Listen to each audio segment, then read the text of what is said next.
بسم الله. موضوع مهم جدا ولازم يحصل فيه تدخل سريع. عامة أنا مش من الناس اللي بتدور على الشو أو الترند أو إن هي تعمل قلق، لكن قصة زيزو مع الزمالك غريبة. هو الزمالك ومسؤولينه إمتى هيتحركوا ويخلصوا قصة زيزو؟ هل المسؤولين في الزمالك واخدين قرار انه زيزو مش هيكون في الزمالك الموسم القادم؟ هل المسؤولين في الزمالك عندهم يقين انه زيزو هم مش هيعرفوا يجددوا معاه ويقعدوه في الزمالك؟ هل هم عايزين يحرجوا زيزو مع جمهور الزمالك؟ كل دي اسئله لازم حد يطلع يرد عليها. يعني احنا خلاص داخلين على شهر 4، الموسم المفروض هينتهي في 6.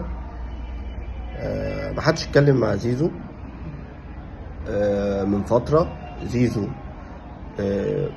طبعا من شهر 1 هو حر، لعيب يقدر يوقع في اي نادي. زيزو لحد دلوقتي موقعش في حتة، لكن التصرفات اللي بتحصل مع زيزو، واعتقد المسؤولين الموجودين فاهمين انا بقول ايه، التصرفات اللي بتحصل مع زيزو بتقول يا زيزو امشي، يا زيزو انت مش قاعد في الزمالك، يا زيزو احنا مش هنجدد لك، يا زيزو اطلع قول لجمهور الزمالك ان انت عايز تمشي.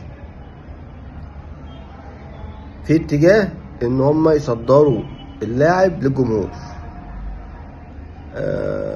اعتقد كل الاخبار اللي طلعت وقالت انه زيزو طلب كذا كذا كلها اخبار مش حقيقيه.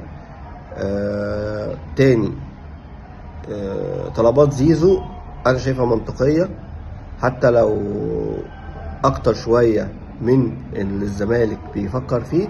لكن بشكل عام لو قارنت زيزو باللعيبه اللي انت جبتها واديتها فلوس وهي ما لهاش اي فايده، زي مثلا مشلاك، لا زيزو اولى.